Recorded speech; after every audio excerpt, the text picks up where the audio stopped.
This is Revathi. Video చూస్తున్న వారికి likes, కామెంట్స్‌తో support చేస్తున్న వారికి థ్యాంక్ యూ సో మచ్. నా తనువు నా ప్రాణం నీకై episode number 159.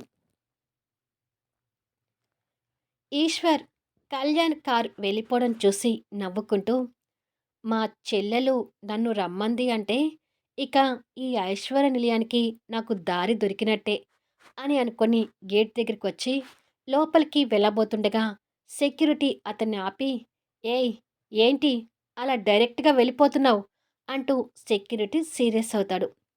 Hello mister, I am Eshwar. Eshwar వచ్చాడని ఒక్కసారి ఈ ఇంటి మేడంకి ఫోన్ చేయి. నువ్వే నాకు మర్యాదిచ్చి లోపలికి పంపిస్తావు అంటూ బిల్డప్ ఇస్తాడు. వాడి మాటలను సెక్యూరిటీ ఆశ్చర్యంగా వింటూ ఉంటే, ఏంటి అలా చూస్తున్నావు? ఒకసారి నా చెల్లెలు మైథిలికి ఫోన్ చెయ్యి అంటూ సెక్యూరిటీ మీద సీరియస్ అవుతాడు. సరే చేస్తాను. మేడం రమ్మంటేనే నిన్ను పంపిస్తాను అని చెప్పి సెక్యూరిటీ ఫోన్ చేస్తాడు. మైథిలి లిఫ్ట్ చేయగానే సెక్యూరిటీ ఉన్న విషయం చెప్తాడు. ఈశ్వర్ మా అన్నయ్యని లోపలికి పంపించు అంటూ మైథిలి మాటలు వినిపిస్తుంటాయి. మైథిలి మాటలకు సెక్యూరిటీ ఆశ్చర్యపోతూ ఓకే మేడం అని చెప్పి ఫోన్ కట్ చేసి వెళ్ళు అంటూ గేట్ తీస్తాడు. ఈశ్వర్ పొగ్గరగా నవ్వుతూ ఐశ్వర్య నిలయంలో ఎడం కాలు మోపుతాడు. కొన్ని నిమిషాలకి మైథిలికి ఎదురుగా కూర్చున్న ఈశ్వర్ రాములమ్మ ఇచ్చిన కాఫీ తాగటం పూర్తి చేసి కప్పు పక్కకు పెట్టి, ఏంటమ్మా నన్ను రమ్మని చెప్పావు అని సానుభూతి నటిస్తూ అడుగుతాడు. నువ్వు ఏదైనా వ్యాపారం పెట్టుకొని బతకడానికి ఎంత డబ్బు కావాలో చెప్పు ఈశ్వర్, ఇస్తాను అంటుంది మైథిలి. ఏంటి చెల్లెమ్మా అలా మాట్లాడుతున్నావు? మన అన్నా చెల్లెల బంధం డబ్బుతో కొనాలని చూస్తున్నావా అని అడుగుతాడు అభిమానం నటిస్తూ. అయ్యో అదేమీ లేదు ఈశ్వర్. నువ్వు మొక్కజొన్న పొత్తులు అమ్ముతుంటే చూడలేకపోతున్నాను. అందుకే నీకు సహాయం చేద్దామని అడుగుతున్నాను అంటుంది. నేను నీ దగ్గర డబ్బు తీసుకునేవాణ్ణి అయితే నువ్విచ్చిన 2 కోట్లు తిరిగి ఇచ్చేవాణ్ణా చెల్లెమ్మా అని అడుగుతాడు. అవసరం కోసం చెల్లెల దగ్గర డబ్బు తీసుకోవడంలో తప్పు లేదు ఈశ్వర్ అంటుంది మైథిలి. కానీ నేను తప్పుగానే భావిస్తానమ్మా. నిజంగా నువ్వు నాకు సహాయం చేయాలని అనిపిస్తే మీ కంపెనీలో నాకు ఒక్క ఉద్యోగం ఇప్పించు చాలు అంటూ తెరలేపుతాడు. అది విని మైథిలి షాక్ అవుతూ సోఫాలో కూర్చుందానల్లా ఒక్కసారిగా నిలబడుతుంది. పక్కనే ఉన్న రాములమ్మ కూడా వాడి మాటలు విని ఆశ్చర్యపోతుంటుంది. ఈశ్వర్ వినయం నటిస్తూ అతనికి కూడా సోఫాలోంచి లేచి, ఏంటమ్మా అలా అయిపోయావు? ఏదైనా అడగరాని కోరికను అడిగానా అని అంటాడు. అవును, అడగరానిది అడిగావు. ఏదోలే పాపమని మా మేడం బతకడానికి డబ్బిస్తానంటే తీసుకుని వెళ్ళకుండా ఉద్యోగం అడుగుతున్నావేంటి? నువ్వసలు ఇంట్లోకి రావడమే మా కళ్యాణ్ బాబు గారికి ఇష్టం లేదు. అలాంటిది కంపెనీలో ఉద్యోగం ఎలా ఇస్తారు? అంటూ కోప్పడుతుంది రాములమ్మ. రాములమ్మ మాటలకి ఈశ్వర్ మనసులో కోప్పడుతూ పైకి మాత్రం బాధ నటిస్తూ, నా టైం బాగలేనప్పుడు పని వాళ్ళతో కూడా మాటలు పడాల్సిన పరిస్థితి వస్తుందమ్మా. నా అలాంటి వాడికి ఈ మాత్రం బుద్ధి ఉండాలే అంటూ బాధ నటిస్తుంటాడు. అది నటనని గుర్తించలేని మైథిలి ఈశ్వర్ బాధను చూడగానే జాలిపడుతూ, నువ్వు ఊరుకో రాములమ్మ, నేను మాట్లాడుతానులే అని అంటుంది. మాట్లాడి త్వరగా పంపించేయండమ్మా. ఇలాంటి వాళ్ళు మన ఇంట్లో అడుగు పెట్టడం మన ఇంటికి మంచిది కాదు అని ఈశ్వర్ని కోపంగా చూస్తూ రాములమ్మ వెళ్ళిపోతుంది. తప్పు చేసింది మా నాన్న అయితే మాటలు పడేది నేను అంటూ బాధ నటిస్తుంటాడు. రాములమ్మ మాటలు పట్టించుకోక ఈశ్వర్. కానీ ఈశ్వర్, ఆఫీసులో నీకు జాబ్ అంటే కళ్యాణ్ ఖచ్చితంగా దానికి ఒప్పుకోడు అని అంటుంది బాధపడుతూ. Aishwarya group of industry chairperson నా చెల్లెలు కదా అనే స్వతంత్రంతోనే అలా అడిగానమ్మా. నేను అడిగిన దాంట్లో తప్పు ఉంటే నన్ను క్షమించు చెల్లమ్మా. ఏదో ఇన్నాళ్ళు మీ ఉప్పు తిన్నాను కాబట్టి మీ కాళ్ళ కింద చెప్పులా పడి ఉండాలనే ఉద్దేశంతో నేను మీ ఆఫీసులో ఉద్యోగం చేయాలనుకుంటున్నాను.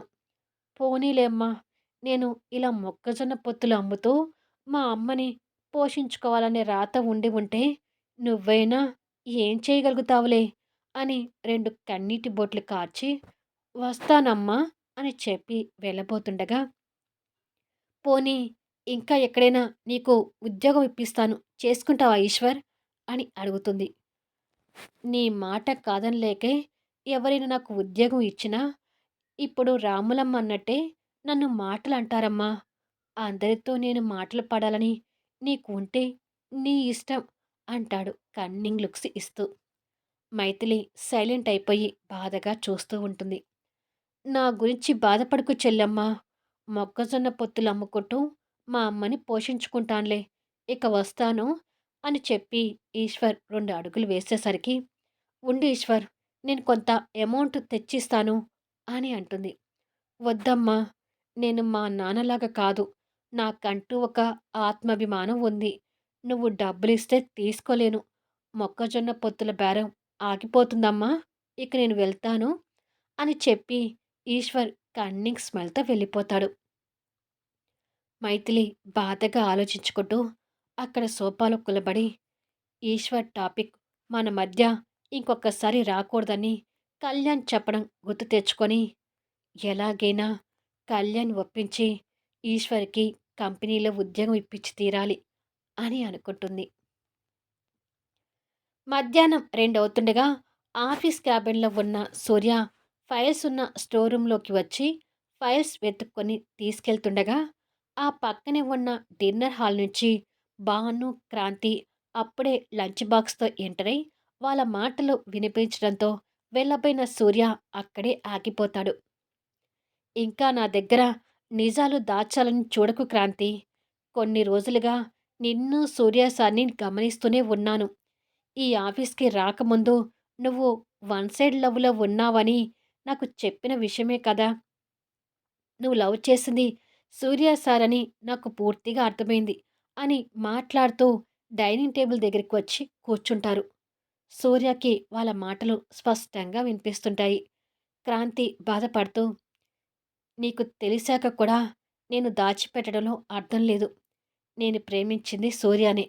నేను సూర్యాని పెళ్లి చేసుకోవాలని ఎన్నో కలలు కంటూ ఆశగా ఎదురుచూస్తూ ఉండగా, సూర్య జెస్సీని ప్రేమిస్తున్నాడని తెలిసింది. ఇక ఆ క్షణమే సూర్య మీద నా ఆశలని వదిలేసుకుంటూ వస్తున్నాను అని చెప్తుంది క్రాంతి.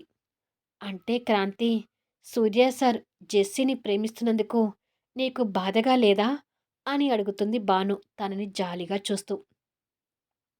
తను ఏమంటుందా అని సూర్య క్రాంతి ఆన్సర్ కోసం ఎదురు చూస్తూ ఉంటాడు.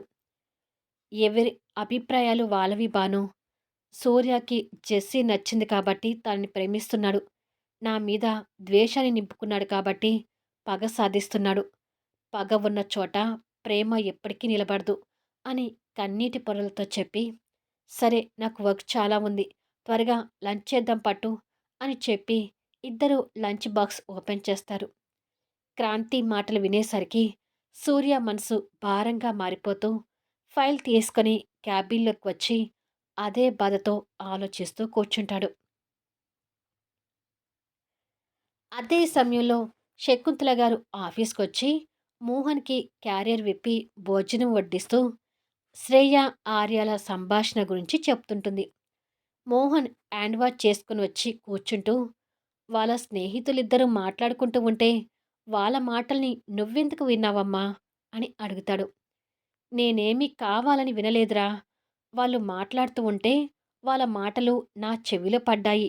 ఆటోమేటిక్‌గా వింటూ ఊరుకొని పోయాను అని చెప్తుంది శకుంతల గారు ప్లేట్‌లో రైస్ వడ్డిస్తూ. సరేలేమ్మా! ఇక ఆ విషయాన్ని వదిలేసేయ్ అంటాడు మోహన్ భోజనం కలుపుతూ. అది కాదురా! ఏదో ఒకరోజు శ్రేయలో మార్పు వస్తుంది. మీ ఇద్దరిని ఒకటి చేద్దామనే ఆలోచనలో నేను, మీ నాన్న ఉన్నాము. కానీ శ్రేయ, ఆర్యాల సంభాషణలు విన్న తర్వాత శ్రేయ నిన్ను పెళ్లి చేసుకోవాలనే ఉద్దేశంతో అస్సలు లేదని పూర్తిగా అర్థమైంది అని బాధపడుతూ చెప్తుంది. మా ఇద్దరిని ఒకటి చేయాలని ఎందుకు అనుకుంటున్నారమ్మా? అసలు శ్రేయ ఉద్దేశం కాదు. నా ఉద్దేశం కూడా అదే.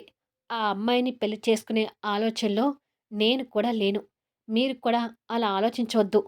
అంటాడు మోహన్. అంటే మోహన్, మీ ఇద్దరి మధ్య బాబు ఉన్నాడు. బాబు కోసమైనా మీరు ఆలోచించాలి కదా! అంటుంది శకుంతల. బాబు గురించి ప్రత్యేకంగా ఆలోచన ఏముందమ్మా? ఇప్పుడు బాబు ఎలా పెరుగుతున్నాడో, ఇక లైఫ్ లాంగ్ కూడా అలాగే పెరుగుతాడు. ఆ శ్రేయ ఉంటే ఇలాగే మన ఇంట్లో ఉంటుంది. లేదా వెళ్ళిపోతానంటే నేనేమి అభ్యంతరం చెప్పను అంటాడు మోహన్. నిజంగానే నీకు కూడా శ్రేయాని పెళ్లి చేసుకునే అభిప్రాయం లేదా మోహన్? అని అడుగుతుంది శకుంతల భోజనం వడ్డించి కూర్చొని. లేదనే కదమ్మా చెప్పేది. ఆ అమ్మాయి మీద ఎప్పటికీ నా మనసులో అలాంటి అభిప్రాయం కలగదు అంటాడు. అంటే మోహన్, నువ్వు నిజంగానే సాక్షిని ప్రేమిస్తున్నావా? అని శకుంతల గారు అనుమానంగా అడుగుతుంది. ఆ ప్రశ్నతో తినేవాడల్లా మోహన్ ఆగిపోతాడు. అప్పుడే సాక్షి లంచ్ బాక్స్‌తో అక్కడికొచ్చి, హాయ్ ఆంటీ అని అంటుంది. తనని చూడగానే శకుంతల కాస్త నవ్వుతూ, రోజూ మోహన్‌తో కలిసి లంచ్ చేసేదానివి, ఈరోజు లేట్ అయిందేంటమ్మా? అని అడుగుతుంది. సాక్షి వచ్చి మోహన్ పక్కన కూర్చుంటూ, ఏం చేయను ఆంటీ, ఈ మధ్య మా బాస్ తెగ వర్క్ ఇస్తున్నాడు. అస్సలు టైం దొరకటం లేదు. ఒక ఇంపార్టెంట్ వర్క్ ఇస్తే అది పూర్తి చేసుకొని వచ్చేసరికి ఈ టైం అయింది. ఈ బాస్ కారణంగా ఆఫీసులో ఎంత కష్టపడుతున్నానో తెలుసా? అని ఇన్నోసెంట్ ఫేస్‌తో చెప్తుంది. మోహన్ నవ్వుతూ తన తల మీద చిన్నగా ఒకటి కొట్టి, ఆఫీస్‌లో నువ్వు కష్టపడుతున్నావంటే మా అమ్మ నిజమే అనుకుంటుంది. ఇంతకీ నీ చేతి గోంగూర చట్నీ బాగుంటుంది. తీసుకురమ్మని చెప్పాను కదా! తెచ్చావా? అని అడుగుతాడు. ఓ, నువ్వడిగితే తేకుండా ఉంటానా మోహన్? అని చెప్పి సాక్షి తన క్యారియర్ ఓపెన్ చేసి గోంగూర చట్నీ మోహన్‌కి వేస్తుంది. మోహన్ టేస్ట్ చేసి, సూపర్‌గా ఉంది సాక్షి. శ్రేయ కూడా మన గోంగూర చట్నీ చేసింది. కానీ అది గోంగూరో లేక గోరింటాకో అర్థం కాలేదు. నోట్లో పెట్టుకోవది కాలేదంటే నమ్ము అని అంటాడు నవ్వుతూ. అయితే నీకు గోంగూర చట్నీ తినాలనిపించినప్పుడల్లా నాకు చెప్పు మోహన్. నేను చేసుకొని తీసుకొస్తాను అని ఇద్దరూ నవ్వుకుంటూ మాట్లాడుతూ భోజనం చేస్తుంటారు. వాళ్ళిద్దరూ అంత క్లోజ్‌గా ఉంటుంటే శకుంతల అనుమానంతో చూస్తూ, నిజంగానే మోహన్ సాక్షిని ఇష్టపడుతున్నాడా ఏంటి? అని అనుకొని కంగారు పడుతుంటుంది.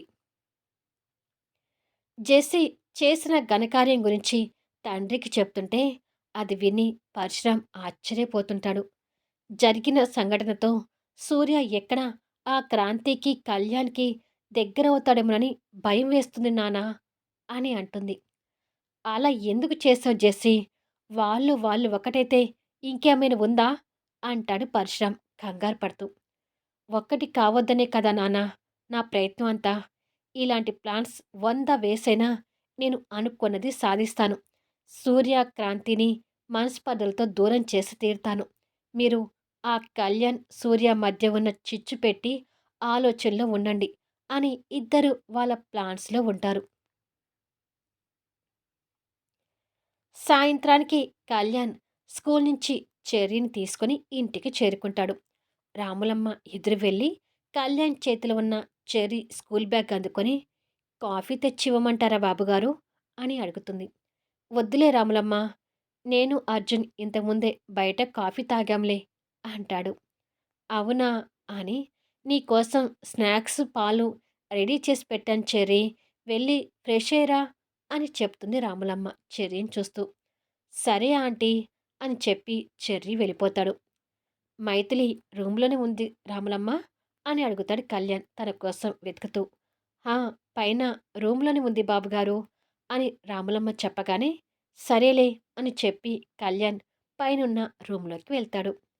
కళ్యాణ్ వచ్చింది కూడా గమనించినంతగా మైథిలి పరధ్యానంలో ఉండిపోయి ఈశ్వర్ గురించి ఆలోచిస్తూ ఉంటుంది. కళ్యాణ్ వచ్చి తన మొహం మీద చిటికలు వేస్తూ, ఏ లోకంలో ఉన్నావేనిమి అని అడుగుతాడు.